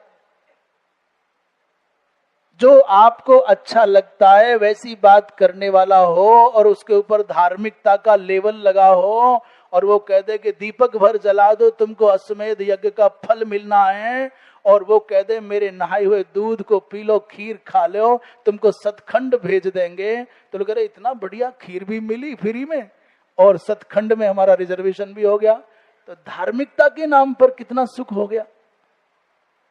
और तुम सनातनी कहोगे कि नहीं निर्जला एकादशी करना है, बोले भाड़ में जाए एकादशी और भाड़ में जाए सनातन धर्म, ये क्या? कोई कह दे रे पाप हो गया, बोले पराग व्रत करना पड़ेगा, 12 दिन ऐसा करना पड़ेगा, चांद्रायण करना पड़ेगा, बोले भाई वो को नहीं हो सके। आप सनातन धर्म के सिद्धांतों के उन आदर्शों के पालन के लिए अनुशासन की, संयम की, दृढ़ता की बात करते हो, और कलयुगी प्राणियों की सुहाता नहीं है। मनमुखी लोगों को शास्त्रमुखी बातें सुहाती नहीं है। इसलिए चार वाकों का जो प्रभाव है सैद्धांतिक, वो वर्तमान में स्पष्ट दिखाई देता है चारों ओर। बोलिए वृंदावन बिहारी लाल की। ये बात क्यों चली? भगवती माँ सरस्वती के साथ और यमुना के साथ गंगा जी का प्रयाग में मिलन हुआ। प्रयाग देश मागत्य सार्धम यमुनया शिवा और सरस्वत्याच सम्मिश्रा समभून मुनि पुंगव। भगवती माँ भागीरथी प्रयाग में अत्यंत दुर्लभ है। भगवान शंकर ये बात कह करके कि सरस्वती और यमुना के साथ संगम हुआ, अचानक भाव में चले गए, कहने लगे तत्र भागीरथी पुण्या देवा नामपि दुर्लभा। कहते प्रयागराज में जो भगवती माँ भागीरथी का सानिध्य है, स्नान है, तर्पण है, आचमन है, वो देवताओं को भी दुर्लभ है। वहां स्नान करने पर, तप करने पर, दान करने पर पुण्यात पुण्यतरम मुने। उसके बाद पूर्व मुखी होकर के भगवती माँ गंगा आगे बढ़ने लगी और कहते काशी से भी आगे बढ़ गई। अचानक भगवती माँ जगदम्बा को, गंगा को स्मरण आया कि यहाँ तो महादेव हैं और यहाँ तो काशीपुरी है, यहाँ तो कामाख्या है। कहते हैं लौट करके उत्तर मुखी होकर के फिर गंगा एक बार तो काशी को पार कर गई और फिर लौट करके आई, उत्तर मुखी हुई। यहाँ पर काशी की महिमा और वहां गंगा की महिमा का बड़ा विशेष महत्व वर्णन भगवान शंकर कर रहे हैं। जैसे ही उत्तरमुखी होकर के भगवती माँ गंगा काशी के समीप आने लगी तो महादेव कहते हैं ज्ञान तो अज्ञान तो बापी। भैया जान करके या अनजाने में वहां प्राण त्यागता है व्यक्ति, तो उसको मोक्ष पाने के लिए प्रयत्न नहीं करना पड़ता, आयास नहीं करना पड़ता, अनायास मुक्ति प्राप्त हो जाती है। निर्वाण मोक्षदा देवी तत्र गंगा सुरोत्तमा। वहां ये आवश्यकता नहीं कि तुमने पुण्य किया कि नहीं किया। और गंगा की महिमा का वर्णन करते करते, काशी की महिमा का वर्णन करते करते भोलेनाथ कहते हैं सर्वत्र सुलभा गंगा। गोमुख से लेकर के गंगा सागर तक गंगा सर्वत्र सबके लिए समान रूप से सुलभ है, पर त्रिषु स्थानेषु दुर्लभा। 3 स्थानों पर गंगा को दुर्लभ माना। कहां कहां? बोले हरिद्वारे प्रयागे च गंगा सागर संगमे। इसलिए मनुष्य को गंगा जहां सुलभ हो वहीं गंगा की भक्ति करे, परंतु कदाचित जीवन में अवसर आवे तो हरिद्वार में और प्रयाग में और गंगा सागर संगम में अवश्य अवश्य स्नान करने जाना चाहिए। अब हुआ क्या? भगवान शंकर कहते गंगा आई तो भैरव जो काशी की रक्षा में सन्नद्ध थे, वो दंड लेकर के गंगा को प्रताड़ित करने के लिए भागे। हमारी काशी को नष्ट करने आ रही हो। दंडम उद्यम बेगे न, दंड उठा करके जो क्षेत्राधिकारी हैं भैरव पुंगव आ गए और गंगा को तर्जना करने लगे। तो भगवती गंगा ने कहा अरे महादेव भगवान, हम तो भोलेनाथ के दर्शन करने और काशी के दर्शन करने आए हैं, डुबाने नहीं आए। और जब भैरव जी को विश्वास हो गया, सर्वम विज्ञाय भैरवस्ताम शंकर गेहजाम गंगाम नेमे, नमस्कार किया। इसके बाद कामाख्या, अब जो काशी में रहते वो अधिक समझते होंगे, कामाख्या कहते हैं कामाख्या का दर्शन करने के लिए विशेष रूप से काशी में आइए। इसलिए कामाख्या कोई स्थान है ना काशी में। कामाख्याम दृष्टमुद्युक्ता गंगा पूर्व नता भवत। उसके बाद आगे बढ़े तो जन्हो नाम के एक ऋषि रहते थे, जिनके कारण भगवती मां गंगा का जाह्नवी नाम पड़ा है। जो व्यक्ति अपने जीवन में एक बार भी जाह्नवी जाह्नवी ऐसा उच्चारण कर जाता है, कहते हैं उसके जैसा दुनिया में कोई धन्य नहीं। ऐसा अद्भुत भाव है। जन्हो नाम के ऋषि ने भगवती मां गंगा का पान कर लिया। उससे फिर भगीरथ जी महाराज ने प्रार्थना की, शंख बजाया, तो जन्हो ऋषि के जंघा भाग का भेदन करके, कहीं कहीं वर्णन है दक्षिण कर्ण का भेदन करके, पर यहां ऐसा है, यहां पर जंघा भाग का है। मुनिर जंघात बहिर्गता। भगीरथ जी महाराज को जहां जहां कठिनाई आई, शंख बजाया, गंगा प्राप्त हो गई। कई बार गंगा इधर उधर हुई हैं। बोलिए वृंदावन बिहारी लाल की।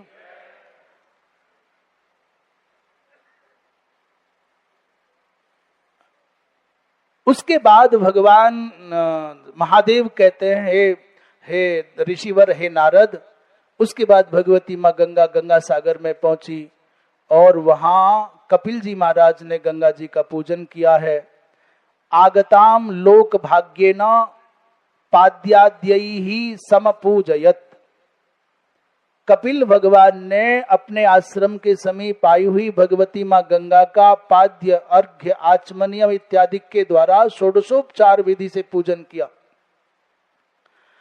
भगवती मां गंगा ने कहा, महात्मन आप क्या चाहते हो? परम ब्रूही माने आज्ञा करो, क्या सेवा करूं? तो कपिल महाराज ने कहा, कपिल भगवान ने कहा, देवी इस सगर के पुत्र भस्म रूप में परिणत हो गए हैं। न जाने कितने वर्षों से सगर के पुत्र ये प्रतीक्षारत थे कब हमारा उद्धार हो।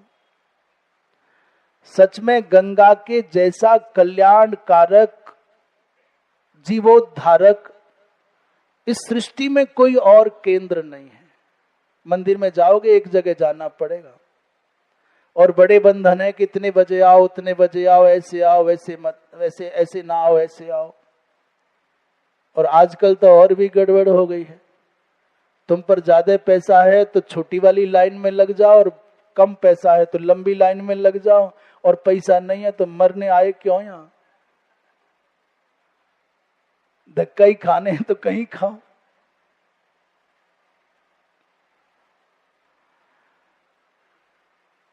उन परिस्थितियों में जब मंदिरों की मर्यादाओं में आपको शिथिलता, बहुत बड़ी बात कह रहे हैं हम, और हमको ये पता नहीं ये बात कहनी चाहिए कि नहीं कहनी चाहिए, परंतु कह रहे हैं बहुत बड़ी बात। जब आपको लगने लग जाए और ये स्थितियां हैं और ये बढ़नी है, घटनी नहीं है। मंदिरों में जहां मर्यादा पूर्वक पूजन नहीं होता, जहां मंदिर में अर्चक के रूप में वेदज्ञ ब्राह्मण नहीं है, वहां मंदिर में जाके करोगे क्या? इसलिए कह रहे हैं, बहुत सावधानी से कह रहे हैं और बड़ी बात कह रहे हैं। जहां जहां मंदिरों में वेदज्ञ, वेद विधि के ज्ञान रखने वाले ब्राह्मण अर्चक नहीं है, हमें कहना तो यह है कि जहां पुजारी के रूप में ब्राह्मण नहीं है, जाके करोगे क्या? और आज की परिस्थितियां इतनी तीव्रता से बढ़ रही हैं कि सनातन के मौलिक सिद्धांतों पर चोट करना है, प्रहार करना है, जान जान करके। कोई भी तिलक लगा देगा। तिलक लगाना कोई काम है क्या?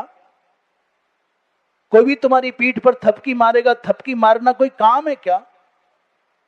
किसी को भी तुम कुछ पैसे देकर के मंदिर में पुजारी रख दोगे, कोई ये नौकरी है क्या? शास्त्र जिसकी अनुमति देना उसी को तो बिठाना होगा ना। पर अब तो गजब ये है कि बड़े बड़े धुरंधर प्रशिक्षण देने की बात कर रहे हैं सबको, जो ये मंत्र जान गए, श्लोक जान गए, उसको उठा करके नियुक्त कर दो। इसलिए जब ऐसी परिस्थितियों में सनातन की मर्यादाओं का पालन मंदिरों में होता हुआ न दिखे तो काहे मरे जा रहे हो? गंगा है ना सारी दुनिया के सामने, साक्षात द्रवीभूत ब्रह्म। इससे बड़ा मंदिर कहां पाओगे? तीर्थ कहां पाओगे? ना लाइन में लगने का झंझट, और ना ऐसा पैसा चुकाना कि टिकट कटाओ तब आएंगे। जब आओ तब प्रणाम करो, जैसे मन आए वैसे पूजन करो, नहाओ पियो, घाट पे सो जाओ। और ऐसी जगह दुनिया में कहीं नहीं मिलेगी। जो सबसे नीचे बैठना चाहेगा वो गंगा के सबसे समीप हो जाएगा। दुनिया में ऐसा देवता कहीं नहीं मिलेगा। जितना ऊंचा बैठने की चाह रखेगा उतना गंगा से दूर मिलेगा। बताना क्या कह दिया, बताओ क्या कहा? जितना ऊंचा बैठना चाहेगा, नहीं तो मेरे ऊपर वालों आसन चाहिए, तो बोलो जितना नीचे बैठ पाओगे उतने गंगा के समीप जाओगे। ऐसा दुनिया में कोई देवता ना पाओगे। इसलिए प्रत्यक्ष भैया सनातन धर्म को इसलिए क्षति नहीं पहुंच सकती है। आडंबर आएंगे, ये प्रहार होंगे, पहली बार नहीं हो रहे, हजारों बार हो चुके हैं और हजारों बार होंगे। ये शासक अपने हिसाब से दुनिया को चलाने का दंभ भरते आए, भरते रहेंगे। पर सनातन धर्म इतना गहरा, इतना विलक्षण है कि इसका रंग किसी को लगेगा फीका हो गया, पर मिटाया नहीं जा सकता। जब पूरी दुनिया को हम चैलेंज करते हैं, मोर के पंखों का रंग उजाड़ करके दिखा दो। सारी दुनिया को बदलने का दावा करते हैं तो हम कहते हैं ना, करो, सारी दुनिया के सब मच्छरों को मार दो, किसी काम के नहीं है दुनिया के मच्छर। ये सनातन धर्म इतना गहरा है कि गंगा है ना, और क्या बताऊं आपको, इसी में भगवान शंकर की पूजा करो, इसी में भगवान गणेश की पूजा करो, इसी में भगवान विष्णु की पूजा करो। जल में ही प्रत्यक्ष माने सर्वम अपसु प्रतिष्ठितम, सामान्य जल में सबकी प्रतिष्ठा है। और ये तो साक्षात भगवान नारायण का द्रवीभूत सत्व है। जब लगे कि मंदिरों में जाना और जगह जाना बहुत कठिन है, तो जहां तुम्हारे गांव के घर के समीप गंगा है, दंडवत की मुद्रा में वहीं सब कुछ आप समर्पित कर दो, आपको साक्षात ब्रह्म का अनुभव हो जाएगा। बोलिए वृंदावन बिहारी लाल की। तो कहा, मैया इन बेचारे सगर के पुत्रों का उद्धार कर दीजिए। भगवती माँ गंगा ने उनका उद्धार किया। अब आप कहोगे, इतने हजार वर्षों तक क्या उनके पितरों की भस्म सुरक्षित रही होगी? जिस स्थान पर उनका संस्कार हो गया उस स्थान को भी भगवती गंगा ने छू दिया होगा ना, तो भी पावन हो गए होंगे। गंगा के जैसा तो दुनिया में कोई नहीं मिलेगा। तुमने पूजा किया नहीं किया, गंगा नाम जपा नहीं जपा, दर्शन किया न किया, जलपान किया न किया, करे तुम्हारा अंतिम मरने के बाद भी उद्धार करने वाली केवल गंगा ही है। और मरते समय भी तुम ना आ सके, मरने के बाद तुम्हारा संस्कार न हो सका, तुम्हारी 100 वर्ष बाद भी अस्थियां आ गईं, तो भी उद्धार करने के लिए गंगा तैयार बैठी है। और ये जो सगर के पुत्रों की भस्म है, इसका तो कोई ठिकाना ही नहीं। इसलिए गंगा पर पूर्ण विश्वास करना चाहिए। जब व्यक्ति गंगा स्नान करने जाता है ना, उसके पितृगण नाचते हैं, नृत्य करने लग जाते हैं। अरे भैया, एकादशी का दिन हो, पितृ श्राद्ध हो, और क्या काशी, जब भी मौका लगे, संक्रांति पूर्णमासी हो, यद्यपि नित्य करना चाहिए, पर मान लो नित्य ना करे तो अमावस्या पूर्णिमा एकादशी आदि तो अवश्य करना चाहिए। जो व्यक्ति गंगा का स्पर्श कर लेता है, गंगा दर्शन कर लेता है, निर्वाण फलदायिनी, उससे उतने मात्र से भी भगवती माँ गंगा मोक्ष का फल देने के लिए उद्यत रहती है। जो व्यक्ति सवेरे सवेरे आंख खुलते ही गंगा गंगा ऐसा उच्चारण कर लेता है, हे लया, माने वैसे ही उपेक्षा में, अच्छा गंगा जा रहे हो, अच्छा गंगा तुम्हारा उद्धार कर देगी, अरे तने तो गंगा भी शुद्ध नहीं कर सके। ऐसा भी किसी ने अवहेलना में भी, उपेक्षा में भी, परिहास में भी गंगा शब्द का उच्चारण किया।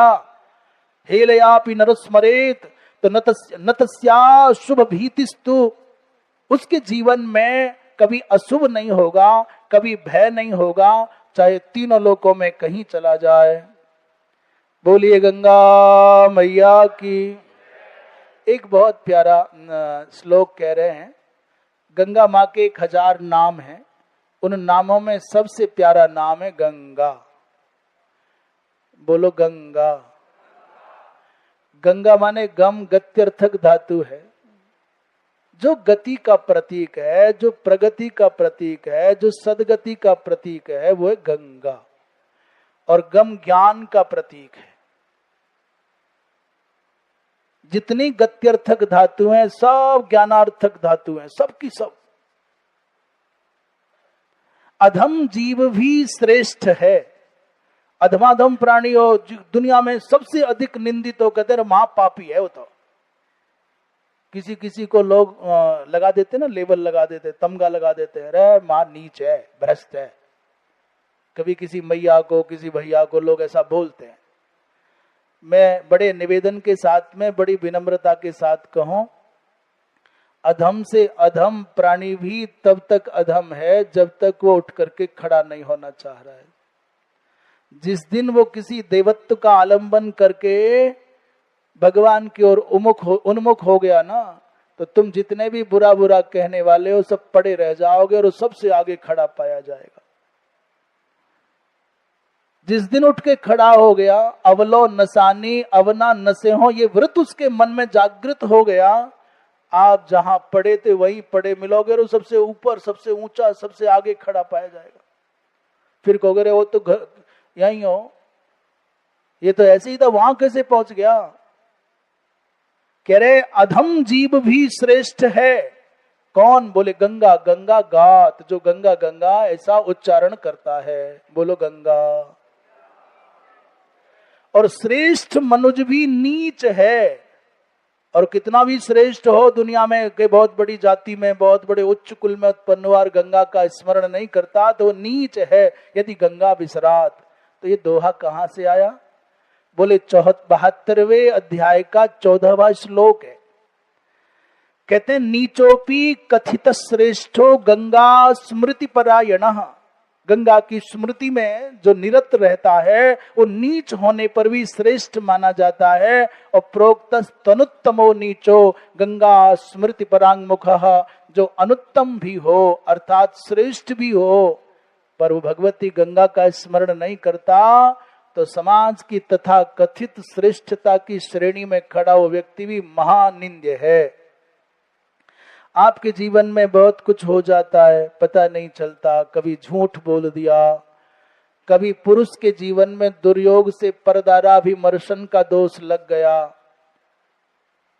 जीवन की बहती हुई जो जीवन नदी है, इसमें जैसे गंगाधिक नदियों में कभी नाली, कभी नाला, कभी कुछ गंदगी आ जाती है, ऐसी मनुष्य जीवन की जाह्नवी में कभी कभी ऐसा कहीं बहुत झूठ बोल गया, अनजाने में बोल गया, जान करके बोलना पड़ा। कभी परदाराभिमर्शन जैसा दोष लग गया, पराई स्त्री पर तुम्हारा दुर्विचार आ गया, दुर्भाव आ गया। आपने शास्त्र विरुद्ध हिंसा का आश्रय ले लिया, कदाचित दुर्भाग्य से आपको कुसंग मिला, सुरापान हो गया। आपने अथवा मातृ शरीर में जो जीवन जी रहा जीव है उसका पर पुरुष के प्रति दुर्भाव जग गया।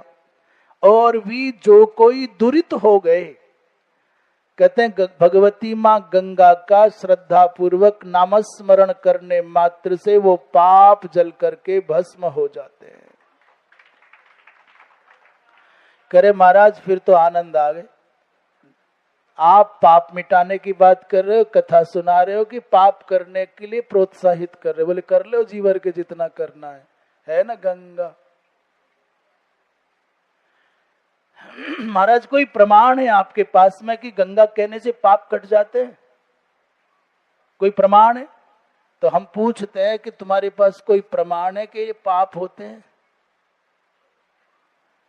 जिनको तुम पाप मान रहे हो, किसने बताया कि ये पाप है? हाँ, पाप और पुण्य की व्यवस्था का निर्धारण शास्त्र करते हैं। जिन शास्त्रों ने कहा कि अमुक कर्म करने से पाप होता है, उन्हीं शास्त्रों ने पुरजोर कहा है कि ऐसा करने से पाप मिट जाता है। शास्त्रों को मानो तो पूरा मानो। गंगा मुद्दिश्य, गंगा को उद्देश्य करके जो व्यक्ति घर से चलता है ना, आप अपने कमरे से निकले, कहां जाओ? गंगा जाओ, एक एक पग पर। इसलिए अश्वमेध यज्ञ का फल पाना चाहते हो तो नंगे पांव जाना, जूता चप्पल पहन के नहीं जाना। इसलिए फिर हम बात कह दें, बालक, वृद्ध और रोगी को छोड़ करके कह रहे हैं, गौशाला में जाना हो तो चप्पल पहन के, गौशाला के परिसर में चप्पल नहीं पहनना चाहिए, मंदिर में चप्पल नहीं पहनना चाहिए, यज्ञ परिसर में चप्पल नहीं पहनना चाहिए। गंगा स्नान करने जाओ तो वाहन से जा रहे हो तो जहां वाहन छोड़ते हो कृपया अपने वाहन में ही अपनी कुतर्क और अश्रद्धा बुद्धि को उसी वाहन में ही छोड़ दो, बड़ी पवित्र संपत्ति है ना। और वहीं अपने जूता चप्पल छोड़ दो, अपनी दुर्बुद्धि को जूता चप्पलों के साथ छोड़ दो, फिर पैदल पैदल नंगे पांव जाओ।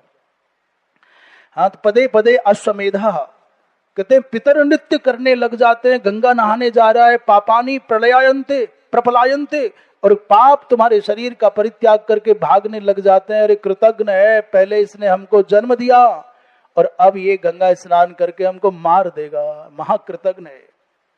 मुमुर्सुर जाह्नवी यात्रां कुरुते यस्तु मानवः, मुमुर्सु माने जो मरने की भावना वाला है, मरणासन्न है, मरने की इच्छा, आसन्न मृत्यु वाला है, वो गंगा यात्रा करे तो कहते हैं यमदूत भाग जाते हैं। एक बड़ी बात कह रहे हैं, उसी को कह के विराम लेंगे। महिमा तो बहुत अद्भुत है गंगा जी की भाई। अच्छा, हम गंगा नहाने नहीं जा पाए, पर कोई गंगा नहाने जा रहे हैं।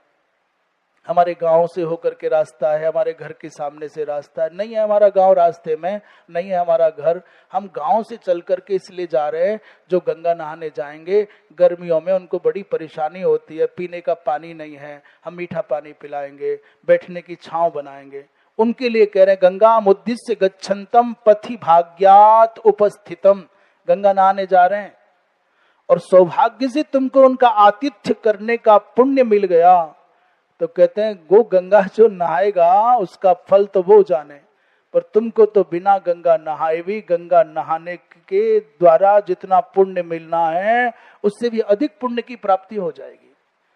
ये जो छबील लगाते हैं, मीठे पानी की लगाते हैं, छांव लगाते हैं, और उनको जो श्रद्धा से विनम्रता पूर्वक प्रणाम करता है, पूछता है राजी खुशी भैया कहां से आए, बिना ये न अभिभाषते सोपि पापात प्रमुच्येत सत्यम सत्यम न संशयः।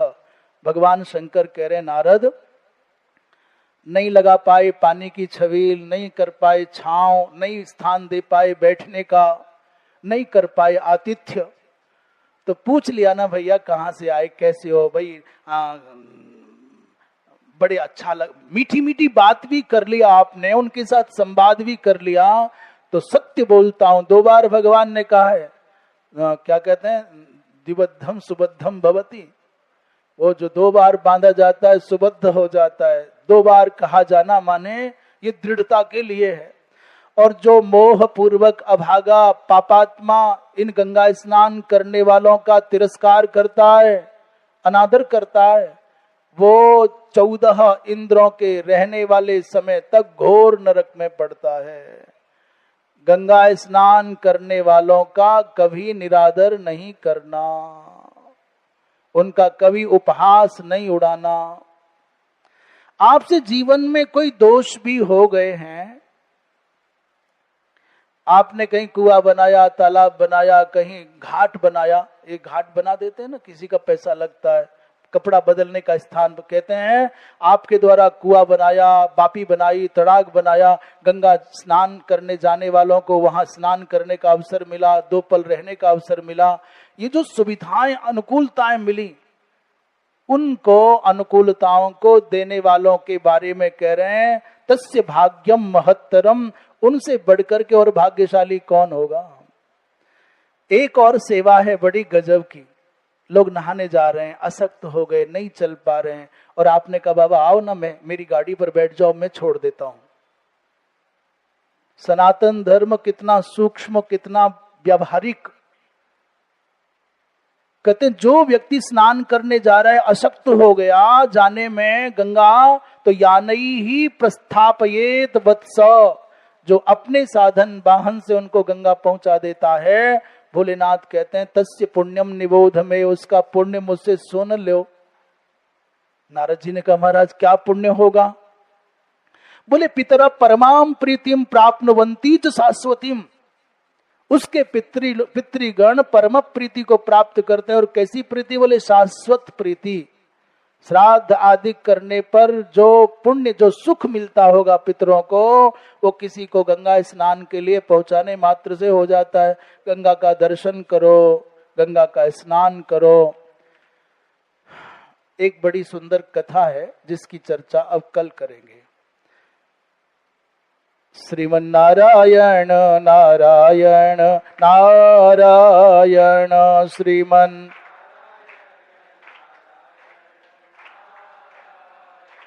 भजमन नारायण नारायण नारायण भजमन।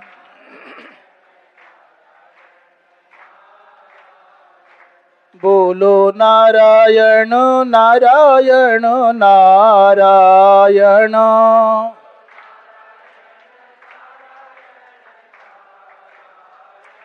गाओ नारायण नारायण नारायण।